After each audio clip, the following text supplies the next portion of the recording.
Dentro dessa série de entrevistas aqui da Rádio Clube sobre envelhecimento, longevidade e também agregado à Semana Nacional da Pessoa com Deficiência, nós vamos abordar esse assunto que é o envelhecimento das pessoas com deficiência, que ainda é um tema pouco debatido, mas que é uma realidade muito comum e muito presente, inclusive aqui em Palmas, na nossa sociedade. Sobre esse assunto nós vamos conversar com a professora Carla Wingert de Moraes, ela que teve a sua atuação educacional junto à APAE, hoje na área do direito também tem uma forte atuação na defesa dos direitos das pessoas com deficiência, e nós vamos tratar um pouquinho sobre esse tema. Professora, obrigado por atender aqui o Jornalismo da Clube. Na sua opinião, e com base na sua experiência, o porquê que a questão do envelhecimento das pessoas com deficiência é um assunto ainda tão pouco debatido? Então, o agradecimento é meu, Guilherme, pela oportunidade de estar falando sobre esse tema.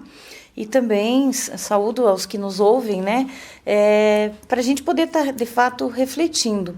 Então, se a gente pudesse fazer um comparativo, na década de 90, a expectativa de vida das pessoas com deficiência era 35 anos. Então, muito longe de conseguir chegar a ser idoso, a ter um envelhecimento.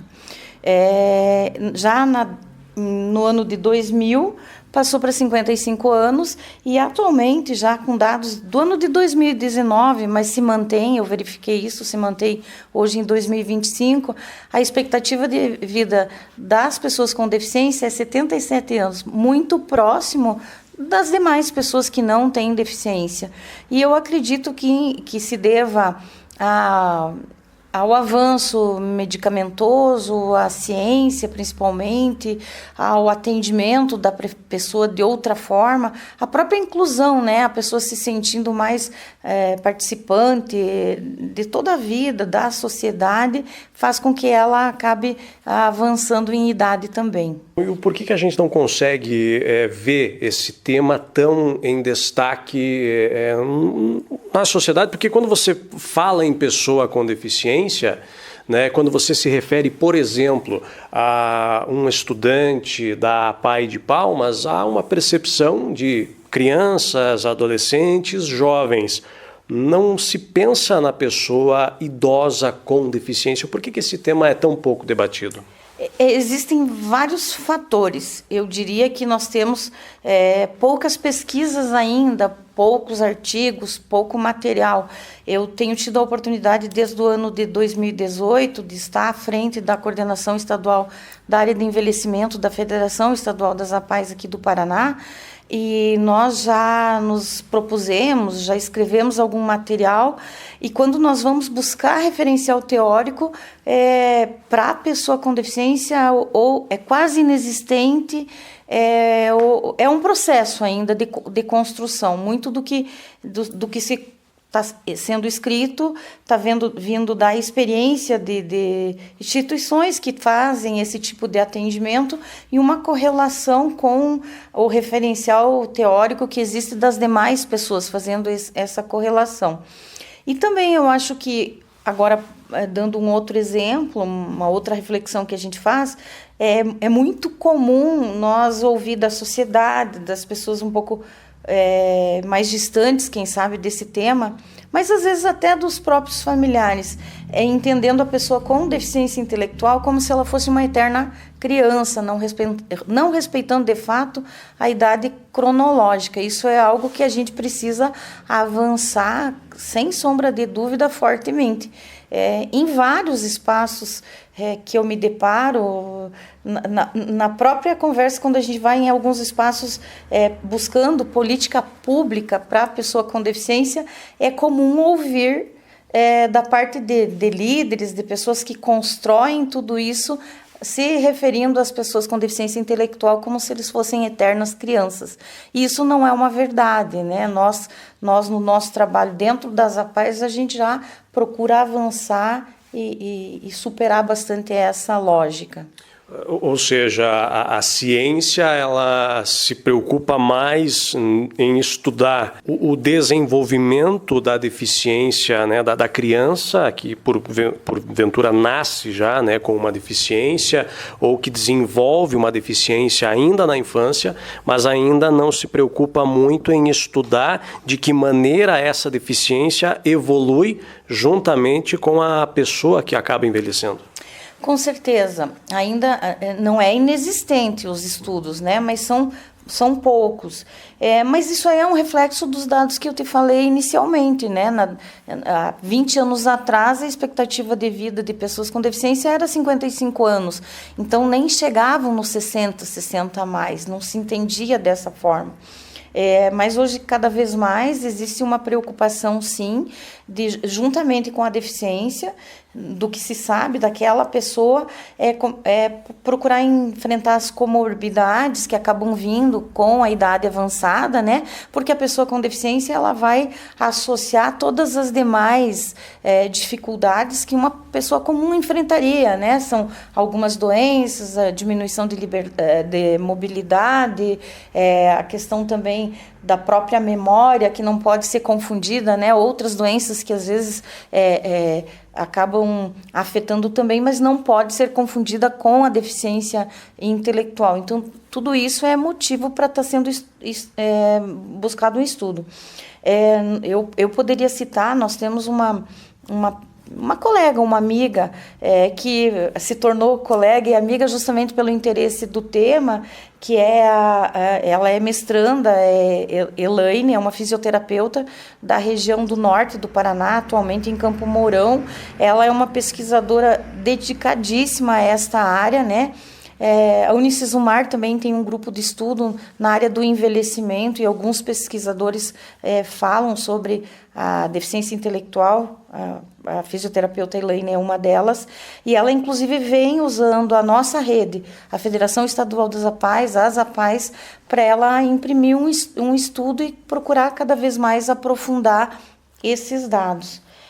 Se eu tiver a oportunidade, até gostaria de colocar os dados que dizem respeito às APAES aqui do Paraná, para a gente só ter uma ideia do quanto está avançando esse grupo, né, de pessoas que precisam ser atendidas.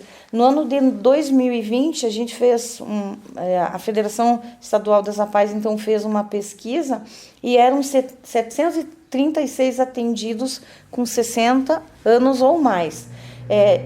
Também nós pesquisamos dos 40 aos 59 para ter uma perspectiva, e na época eram 4.200 pessoas que tinham entre essa faixa etária. Em 2022 nós repetimos a pesquisa e foi para 1.064 pessoas com 60 anos ou mais, no caso. Então foram cerca de 300 e poucas pessoas a mais já nessa faixa etária. E o número acima de 35 no ano de 2022 já chegou a 9 mil e poucos, no caso, atendidos pelas APAES com mais de 35 anos.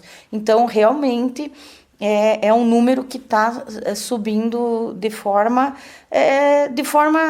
nem digo que chama atenção, porque é da mesma forma que está subindo o número da população, né, dos 60 a mais. Pois é, mas aí nós entramos, professora, num outro aspecto, que é, por exemplo, por vezes nós vemos uma falta de planejamento e falta de estrutura, né, do poder público em todas as suas esferas para o atendimento da população da terceira idade, né? E em relação às pessoas da terceira idade com deficiência, como é que é formada essa rede de apoio? Ela está bem estruturada? Há pontos que precisam ser melhorados? Não, com certeza. A dificuldade é gigante. Nós não temos propostas políticas, no caso, voltadas a um atendimento específico. Quem sabe, algo pontual, se preocupando um pouquinho com a saúde, algum apoio da assistência social, mas eu ainda coloco um pouco de restrição porque eu não vejo isso abertamente, eu não vejo as pessoas procurando, sendo atendidas com facilidade. Mas quando a gente fala de política pública nessa faixa etária, a gente precisaria sair do que ainda nós seguimos lutando, que é saúde e assistência social. A gente teria que pensar em lazer, em cultura, verificar como que está a mobilidade.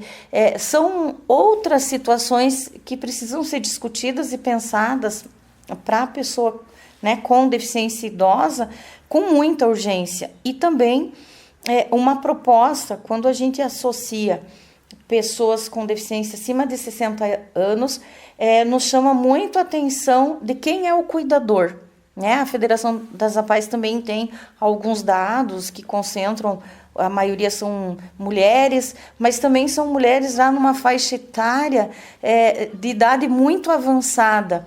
Então, como que está se dando isso? Como que está sendo cuidado dessa família que se responsabiliza por alguém que já é idoso, mas na maior parte delas ele também é uma pessoa idosa com bastante dificuldade de estar dando atenção e acompanhamento a essa pessoa. Quando se fala de pessoa com deficiência, quando se fala de pessoa idosa, né, de maneira geral, quando se chega numa idade mais avançada, há necessidade, né, de determinados cuidados, e por diversas vezes quem cuida desse idoso também é uma pessoa que já, por vezes, está entrando também numa idade avançada. Quando se fala de pessoa com deficiência, até num conhecimento geral, por vezes é a família, é o pai. Na maior parte das vezes, quem tem o maior trabalho é a mãe, né? E quando chega, né, numa determinada idade, a mãe já bastante idosa, tendo, né, as suas limitações e precisando ter o cuidado, né, com o filho, com a filha com deficiência e também já numa idade avançada. Esse apoio à família, hoje, como é que ele é feito? Existe assistência social? Tem uma estrutura para isso? Como é que funciona? Existem dentro da tipificação, teoricamente, né, tanto o que a política nacional, estadual e municipal aplica, existe previsão, sim, desse atendimento. Agora, eu me questiono muito se, na prática, essas famílias elas têm sido atendidas, têm sido, né, recebido esse atendimento, porque mesmo lá na APAE, nós implementamos um trabalho na área da assistência social, né, que presta um serviço às famílias mais focado, mas nós não temos ainda a capacidade de dar um apoio tão técnico para as famílias, né? Eu diria que principalmente pela precarização de financiamento, que não existe financiamento para essa área, então está sempre em movimento para buscar recursos. Pela política de assistência social do município, também, teoricamente, existe uma previsão no serviço de fortalecimento de vínculos, que vai verificar como é toda essa família, então vai prestar algum tipo de atendimento, e no serviço de média complexidade também existe uma previsão de atendimento de pessoas com deficiência e idosos, no caso. Mas, assim, eu não verifico efetivamente nos municípios esse serviço funcionando amplamente. Eu menciono o município daqui, que é onde eu conheço mais, eu não enxergo, mas também através da pesquisa realizada pela Federação das APAES, a gente direcionou essa pergunta de como que estaria essa rede de apoio, essa rede socioassistencial, e não veio uma devolutiva que isso acontece de forma, digamos, muito clara, muito estruturada ainda. Bom, nós temos, né, professora, políticas voltadas à pessoa com deficiência, né, o Estatuto da Pessoa com Deficiência, e também políticas voltadas à pessoa idosa, né, o Estatuto da Pessoa Idosa. Estas legislações, elas possuem pontos específicos para, por exemplo, o Estatuto da Pessoa com Deficiência, ela possui pontos específicos à pessoa idosa? Ou o Estatuto da Pessoa Idosa contempla pontos específicos a pessoas com deficiência? Na verdade, eu diria assim, né? A nossa legislação, ela é uma das melhores, né, do mundo. Vou falar especificamente da pessoa com deficiência. ela vai se complementando, mas ela ainda não é muito cumprida de fato. Então, assim, o que fica descoberto, por exemplo, uma pessoa com deficiência que é idosa, ela vai ter o atendimento e as previsões legais pelo Estatuto do Idoso. No mesmo caso, se a gente estivesse falando de uma pessoa com deficiência que está com um ciclo que é uma criança, o Estatuto da Criança e Adolescente contemplaria o atendimento dela. Então, assim, existem políticas, sim, políticas deste atendimento do idoso, que nelas estão incluídas os atendimentos das pessoas com deficiência. Eu acabo sempre, quando tenho oportunidade de falar, falando do idoso com deficiência, que já tinha deficiência intelectual, que já tinha deficiência visual, física ou auditiva, né?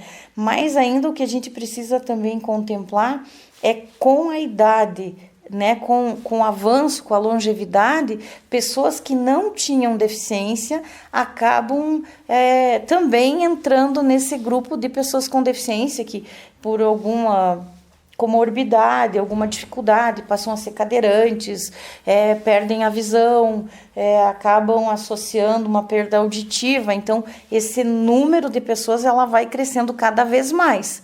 São idosos com deficiência que já eram anterior à deficiência e idosos que vão adquirindo deficiência em função da idade, né, no caso. Mas existe sim previsão legal e abarcaria.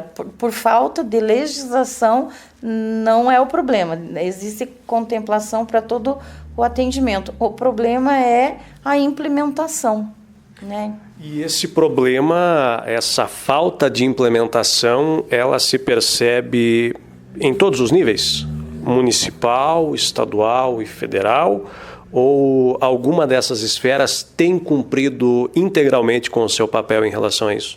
No caso da pessoa com deficiência idosa, eu não consigo ainda enxergar uma previsão, eu não enxergo políticas públicas efetivas. Ninguém está cumprindo o seu papel? No meu entendimento, ninguém está cumprindo. Eu vejo assim, nós estamos no estado, ouvi pelas mídias, né, o nosso governador, a secretária da própria política do idoso estão fora do Brasil recebendo uma premiação, porque estão se destacando muito nas políticas. E eu vejo que o estado do Paraná está levando muito a sério isso tudo. Mas também não consegui ainda ver uma contemplação, não ver a pessoa com deficiência sendo visualizada nesse grupo aí efetivamente. Ainda tem-se também em nível estatal, né, falando de município, estado e governo federal, ainda se vê uma visão também da sociedade, de que a pessoa com deficiência ela se restringe à criança, ao adolescente e ao jovem. O Estado também não tem enxergado o idoso com deficiência? Eu acredito que ele prioriza ainda outras faixas etárias, outros ciclos de vida, né? E daí a gente fica numa situação interessante, que acho que você já deve ter ouvido falar sobre, já deve ter acompanhado. Quando você vai buscar possibilidade de política pública, o Estado, em qualquer uma das esferas, quer número. Mas ele não busca, ele que deveria ser o responsável de identificar essas pessoas, ele não busca. Daí, quando, a organização da sociedade civil chega para dialogar, quer números. Isso, ter números específicos para uma... Eu entendo que precisa ter esse diagnóstico para propor uma política pública, assim, para priorizar, para ver tudo isso. Mas entendo também que o Estado é responsável por isso. E ele precisa ir buscar esses números, ele identificar para daí, de fato, implementar. Eu acredito que vai ter que acontecer, Guilherme, porque eu não vou expor tantos dados, eu acredito que nos outros momentos você já fez essa reflexão sobre dados de pesquisas recentes, mas a pirâmide está invertendo. Então, tá ficando cada vez mais visível isso, né? Eu vou falar só um. Eu tinha trazido vários dados aqui. A pesquisa IBGE de 2022, então, aponta que 198 4.300.000 brasileiros com mais de 2 anos, desse 14,400 milhões, né, declararam ter algum tipo de deficiência. Então, 14,5 milhões teriam algum tipo de deficiência. Destes, 45% tinham de 60 anos ou mais. Então, eu vou arredondar os números, não são esses, mas perto de 7 milhões são acima de 60 anos as pessoas com deficiência. Então, os números já estão aparecendo. É impossível que na rede de saúde, né, não tenham os dados de quais são os públicos que têm algum tipo de deficiência e que têm essa idade. Então, os números estão aparecendo e eu acredito que é necessária essa política. Mas me parece que, às vezes, o político pensa um pouquinho atrasado, né? Porque essa inversão da pirâmide já faz muitos anos que a gente escuta falar. Acho que mais de 20, 30 anos que já se fala que a inversão vem acontecendo. Mas eu acho que os municípios, o Estado, o governo federal socorre a emergência. Ele não se prepara porque vai ter tanta criança nos CMEs, na educação infantil. Daí ele socorre isso. Daí, passado essa fase, ele construiu muita coisa sem muita projeção, muita organização, e dali um pouco não é mais esses espaços que precisam ser ocupados. Hoje, por exemplo, já deveria se pensar em mais espaços para o atendimento da população da terceira idade. Com certeza, com certeza. E é um público que está mudando, além da gente tá falando, nós restringimos bastante aqui para discutir essas questões mais de idade e tal, mas ele também é um público mais ativo, tanto a pessoa sem deficiência como a pessoa com deficiência. Hoje, quando eu começava aqui a conversar com o Guilherme, eu mostrei a foto do meu tio com 80 anos realizando uma poda. Acho que é um pouquinho perigoso para ele, sim, mas ele está lá, na ativa, uma coisa que, quem sabe, alguns anos atrás a gente não imaginava isso, né? Sei lá, 30, 40 anos atrás, alguém com 40, 50 anos era visto já numa inatividade tremenda. Hoje, as pessoas com 70, 80, elas estão com outro tipo de vida e é muito necessário, é urgente, né, que o Brasil como um todo, que exista essa preocupação.